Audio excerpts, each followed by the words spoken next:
بسم اللہ الرحمن الرحیم۔ فرحاد علی تیمور، دیوتا، ایک بہت ہی اچھا داستان، ایک ایسے نوجوان کی کہانی جس کی صلاحیتوں نے دنیا بھر کے طاقتور ملکوں اور انسانوں کو دھول چٹا دی۔ اپنے ملک کی بقا کے لیے پوری دنیا سے لڑ گیا، جہاں گیا اپنے نام کا سکہ جمایا، جسے بچپن میں نہ ماں کا پیار ملا نہ باپ کا، جو ماں کی گود کو ترستا رہا، جسے نفرت ہی نفرت ملی۔ تو جناب اس کی طرف چلنے سے پہلے آپ پلیز چینل کو سبسکرائب کریں، لائک اور شیئر کریں تاکہ ہر آنے والی قسط آپ کو فوری مل سکے۔ دیوتا قسط نمبر 244 244۔ بے شک پہنچ رہی ہو، لیکن یاد کرو کہ تم نے اپنی صلاحیت پر ناز کیا تھا اور یہ شرط لگی تھی کہ تم اس صلاحیت کے بل پر سوزوکو کو واپس لاؤ گی، اور اب یہ تمہارے لیے ممکن نہیں ہے، کیونکہ جب تک تم یہاں پہنچو گی تو پھر یہ لوگ سوزوکو خوشبوؤں میں نہیں چھپائیں گے۔ پھر یہ کہ میں تم سے بہت پہلے سوزوکو تک پہنچ گیا، تمہیں اب تک موقع دے رہا تھا، اب موقع دینے کا سوال پیدا نہیں ہوتا، لہذا عام عورتوں کی طرح فضول بحث نہ کرو، خوشی سے ہار مان جاؤ۔ اس کا منہ لٹک گیا، وہ ناراض ہوگی۔ میں نے ہنستے ہوئے کہا کوئی بات نہیں، جب تم یہاں آؤگی تو میں تمہیں منا لوں گا۔ اس نے جواباً کچھ نہیں کہا۔ میں نے اسے چھیڑنا چاہا، لیکن اسی وقت سوزوکو نیند میں کسمس آئی۔ اس نے چونک کر آنکھیں کھول دی۔ میں پہلے سے تیار تھا، لہذا اس بار اسے چیخنے کا موقع نہیں ملا۔ میں نے فوراً اس کے منہ پر ہاتھ رکھ دیا۔ اس کی چیخ حلق میں ہی گھٹ کر رہ گئی۔ پیاری پیاری کھجلائی سی آنکھیں دہشت سے پھیل گئی اور خوفزدہ ذہن سوچ رہا تھا، وہی ہے، یہ وہی اجنبی ہے، یہ کمبخت کسی بھی بند کمرے میں کیسے پہنچ جاتا ہے؟ میں کیا کروں، یہ مجھے مار ڈالے گا۔ میں نے بڑی نرمی سے کہا ڈرو مت، میں تمہارا دشمن نہیں ہوں، تمہارے دشمنوں کا دشمن ہوں، اگر تم چلاؤ گی تو میں تمہاری کوئی مدد نہیں کروں گا۔ اس کا خوف قدرے کم ہو گیا۔ میں نے اس کے منہ پر سے ہاتھ ہٹا لیا اور وہ ہلکلاتی ہوئی بولی تم کون ہو؟ روت کہاں ہے؟ وہ یہاں ہوتی تو میں نہ ہوتا۔ مگر تم نے تو کہا تھا کہ تم دوست ہو، کیا دوستی کا یہی طریقہ ہے؟ بالکل، دوستی میں دو دل اسی طرح شیر و شکر ہوتے ہیں۔ تم خود ہی بتاؤ کہ ابھی مجھے دشمن بن کر تمہارا گلا دبوچنا چاہیے یا محبت سے پیش آنا چاہیے؟ وہ جتنی حسین تھی اتنی ہی بزدل بھی تھی، موت سے ڈرتی تھی، گلا دبوچنے کے خیال سے ہی لرز کر رہی۔ محبت سے میں محبت سے پیش آنے لگا۔ ایک بار جب میں اس کے باپ سے ملنے کے لیے اس کی کوٹھی میں گیا تھا تو اس نے مجھے چھپ کر دیکھا تھا اور میرے متعلق رائے قائم کی، بس یوں ہی سا ہے، اور میں یوں ہی سا آدمی اس وقت جوتن سو کے روم میں تھا، اور اسے نہیں معلوم تھا کہ وہ یوں ہی سے آدمی کے پاس یوں ہی چلی آئی ہے۔ میں تھوڑی دیر تک یوں ہی وقت گزارتا رہا۔ تھوڑی دیر میں سوزوکو نے مجھے دوست کی حیثیت سے تسلیم کر لیا۔ اس نے کہا جوتن سو، وعدہ کرو تو مجھے کسی طرح اس قلعہ سے نکال کر لے جاؤ گے، میرے ڈیڈی تمہیں منہ مانگا انعام دیں گے۔ انعام تو مجھے مل چکا ہے جاپانی گڑیا کو، تو لوگ گھر کے ڈرائنگ روم میں سجاتے ہیں، میں انعام کے طور پر اسے دل میں بٹھا سکتا ہوں۔ مگر سونیا قہر بن کر نازل ہونے والی تھی۔ میں تو سچ مچ ایک بیچارے سے شوہر کی طرح ڈرنے لگا تھا۔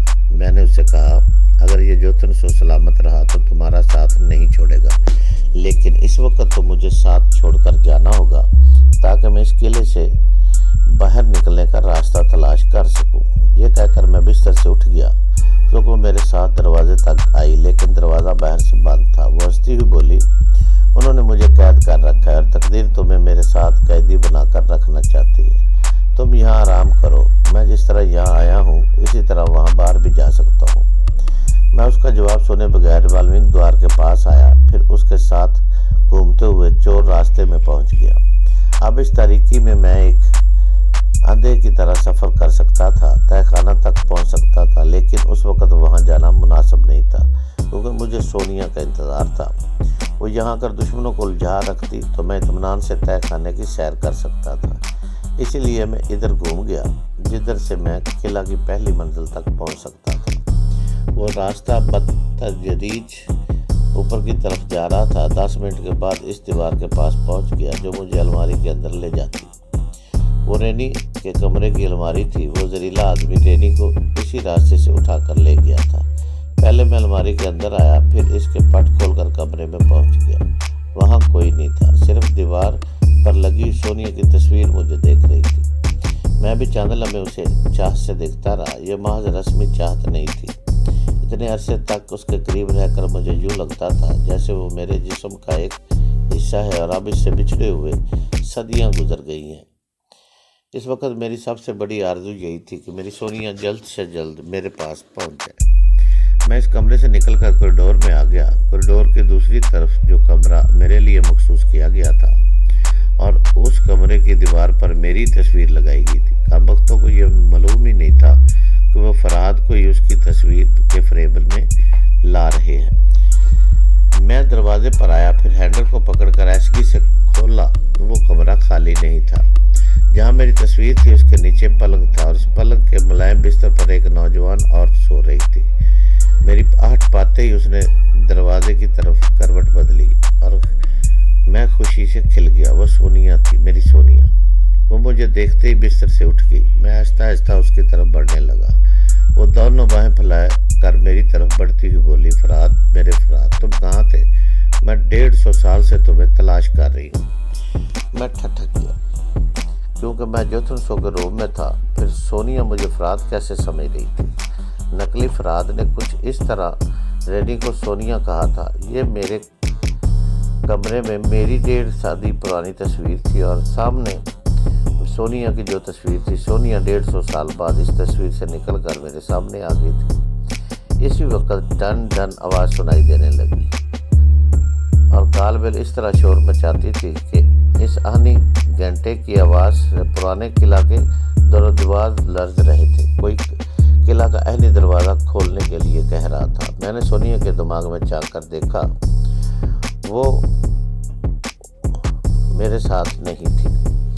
میری سونیا دشمنوں کے نرغے میں قلعہ کے باہر آہنی دروازے پر انتظار کر رہی تھی۔ قلعہ کے باہر گھنٹوں کی گرجتی گونجتی آواز تھم گئی تھی۔ آرتھر باہر کے آہنی دروازے کو کھول رہا تھا اور سونیا دیواروں کے درمیان قیدی بنی ہوئی کھڑی تھی۔ اس کے دوسری سونیا میرے سامنے کھڑی تھی اور اس سونیا کا کوئی 150 سال اپنے عاشق فرہاد علی تیمور کی تلاش میں بھٹک رہی تھی۔ اس نے میری طرف ایک قدم بڑھاتے ہوئے کہا، میرے فرہاد، تم خاموش کیوں ہو؟ کیا تم اپنی سونیا کو بھول گئے؟ مجھے بیوقوف بنا رہی تھی۔ میں نے بھی بیوقوف بنتے ہوئے کہا، تم سونیا ہو؟ میں نے تمہاری تصویر سے تمہیں پہچان لیا ہے، لیکن تم فرہاد کی اس تصویر کو دیکھ کر سمجھ سکتی ہو کہ میں فرہاد نہیں ہوں۔ وہ میرے بالکل قریب آ گئی۔ تم میرے فرہاد ہو، تم دوسرے روپ میں جنم لیا ہے، تم نے کتنے ہی روپ بدلو، میں تمہیں پہچان لوں گی۔ اس نے میرے گلے میں باہیں ڈال دی۔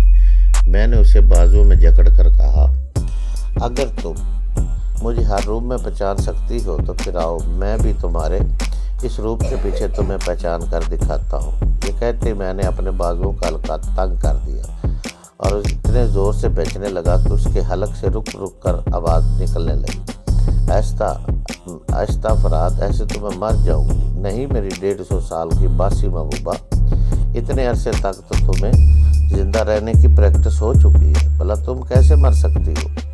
مجھے چھوڑ دو۔ کیسے چھوڑ دو؟ ہم 150 سال بعد مل رہے ہیں۔ اگر تم زندہ رہنا چاہتی ہو تو سیدھی طرح رود مائک بن جاؤ۔ رود کے دونوں ہاتھ میری گردن کے پیچھے تھے۔ جب وہ میرے قریب آئی تھی تو اس وقت سونیا کی طرح اس کے دونوں ہاتھوں کی مٹھیاں بینچی ہوئی تھی، یعنی وہ بھی سونیا کی طرح آہنی ناخنوں سے لیس ہو کر آئی تھی۔ اس لیے میں نے پہلی فرصت میں اسے اتنی شدت سے بینچ لیا تھا کہ وہ میری پشت پر ناخنوں سے حملہ کرنا چاہتی تو اس کی سانس رک جاتی۔ اس نے 2-4 بار مجھے باتوں میں لگا کر پنجہ استعمال کرنا چاہا، مگر میں نے اسے موقع نہیں دیا۔ آخر وہ نڈھال ہو کر بولی، مجھے معاف کر دو، میں واقعی روت ہوں، مجھے چھوڑ دو۔ مگر اس کی سوچ کہہ رہی تھی کہ وہ میری گرفت سے نکلتے ہی مجھ پر حملہ کرے گی۔ وہ بھی سونیا کی طرح لڑنے کے فن سے واقف تھی اور مجھ سے پر اپنا داؤ آزمانا چاہتی تھی۔ اب میں ایک عورت سے کیا مقابلہ کرتا، لیکن اس کے آہنی پنجوں سے بچنا بھی ضروری تھا۔ لہذا میں نے اسے اپنی گرفت سے آزاد کرتے ہی اس کے سر پر ایک کھڑا ہاتھ رسید کیا۔ جیسے ہی وہ لڑکھڑاتی ہوئی پیچھے کی طرف گئی، میں نے اس کا ہاتھ پکڑ کر مروڑ دیا، پھر اسے زمین پر گرا کر ایک پاؤں اس کی گردن پر رکھا، پھر اس کے ہاتھوں سے وہ آہنی پنجے نکال لیے۔ وہ منہ سے آواز نکالنے کی کوشش کرتی تو میں اس کی گردن پر اپنے پاؤں کا دباؤ سخت کر دیتا۔ ان آہنی پنجوں کو میں اپنی جیب میں رکھنے کے بعد میں نے اسے چھوڑ دیا۔ وہ بڑی پھرتی سے اٹھ کر کھڑی ہو گئی۔ اس کا دماغ چغلی کھا رہا تھا کہ وہ اب کیا کرنا چاہتی ہے۔ اس نے بجلی کی سی تیزی سے اچھل کر میری طرف کراٹے کا ہاتھ مارا، لیکن میں نشانے سے ہٹ گیا تھا۔ نتیجہ یہ ہوا کہ وہ اچھلنے کے بعد دوبارہ اوندے منہ زمین پر پہنچ گئی۔ میں نے اس کے منہ پر ایک ٹھوکر ماری تو وہ چیختی ہوئی دوسری طرف پلٹ گئی۔ میں نہیں چاہتا تھا کہ وہ شور مچا کر دوسروں کو اپنی طرف متوجہ کرے، اس لیے میں اچھل کر اس پر سوار ہو گیا۔ اس کا کچومر نکالنے کے لیے میرا وزن کافی تھا۔ میں نے اس کے دائیں ہاتھ کو پشت کی طرف سے موڑ کر آرم لاک لگاتے ہوئے کہا، اب اگر ذرا بھی حرکت کرو گی تو تمہارا بازو ٹوٹ جائے گا، یا شرافت سے میری باتوں کا جواب دو۔ وہ تکلیف سے کراہتی ہوئی بولی، میں جواب دوں گی، مجھے چھوڑ دو۔ نہیں، تم اسی طرح حسین لگ رہی ہو، جلدی جلدی بتاؤ کہ تم نے اور اس زہریلے آدمی نے سونیا اور فرہاد کا بیس کیوں بدلا ہے؟ وہ بددستور کراہتی ہوئی بولی۔